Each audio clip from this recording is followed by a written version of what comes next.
We wanted to use the 16 Days of Activism not just to release a film every day, but to actually, for those 16 days, really live the campaign and travel across the country and make the making of it as meaningful as the films themselves. Shooting 15 consecutive nights and being starting late so that you can have the light and the projection working meant that most nights we worked through the night until 5 or 6 in the morning, and then still had to edit the piece and get it ready to go live later that day.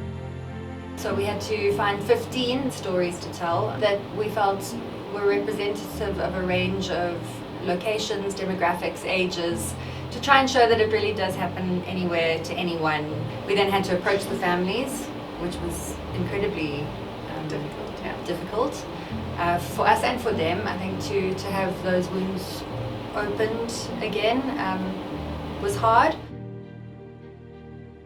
We knew we wanted to do projections, so we had to take a lot of things into consideration at each location, the different surfaces that we'd be shooting against, the time of day. Obviously we needed to be very dark, would there be ambient light that would interfere with the projections? And then just making sure that in those limited spaces, would there be enough to tell the story and give a sense of place and what had happened in each location.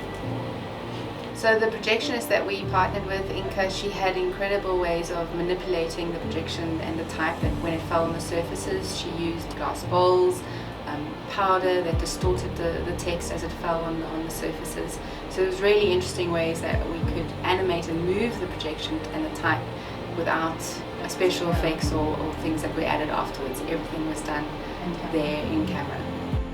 The weather didn't behave itself. We got what? Combination of gale force wind, rain, storms, freezing temperatures. Some of the locations were difficult to shoot in. We were shooting in red zones, which are areas where ambulances and police don't go. So we needed the help of community leaders to escort us in and keep us safe while we shot there. Some family members have found it quite cathartic. They were quite glad that the stories are going out and that people are taking notice. And also it's very moving to see them, I don't want to start crying, it's very moving to see them see a big projection of a family member on a location. I think it's absolutely a beautiful gesture, and I think it makes people aware of what's happening and keeping a story alive. It's quite touching, actually. It brings back the memories. From our family side, from my side, we really appreciate what you guys are doing. We intentionally chose to have an all-woman crew to support the subject matter that we're on. Everyone's kind and supportive. It's been awesome to be around feminine energy, especially with something that's a sensitive subject like this. And that's ours, you know, it's our voice. It's really painful, but I'm happy it's happening, you know, to show that people are still thinking about us. To speak on behalf of my family, we are very honored to have such a tribute for my mom.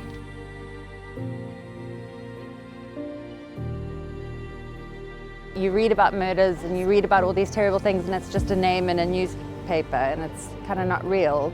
So to bring it home for people and to make it real for people, we wanted to show the place it happened, and we also wanted to capture a sense of the woman that died there.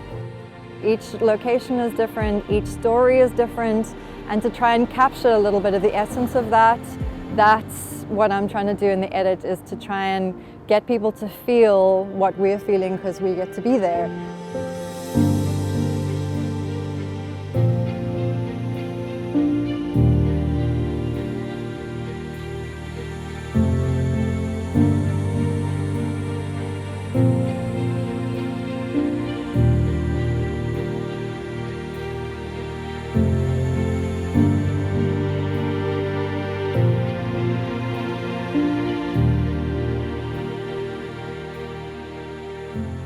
The First for Women Foundation was established in 2005, and since then we've donated over 70 million rand, and in which the foundation works through our customers, and we basically donate a portion of their premiums to the foundation, which ultimately helps fight women abuse.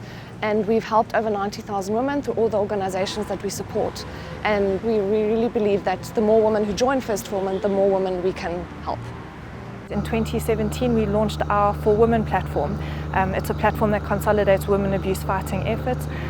It's a place where there's a network of support, and individuals can go onto this platform to either get the necessary help, or if they're wanting to take a stand, and they can connect with organizations who are looking for help.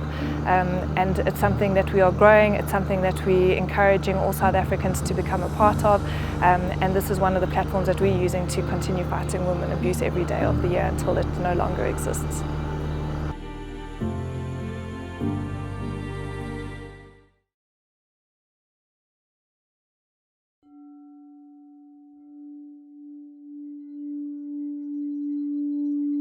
Remember the woman we lost here, the young student who met her violent end here.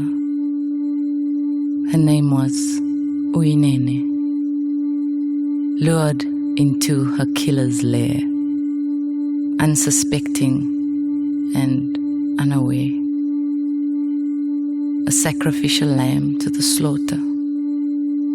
The nation lost yet another daughter. Of all the places she'd been warned about, the post office wasn't one. Remembering is not enough. It's time to shine a light on women abuse. Get help or pledge your support now at for-women.co.za.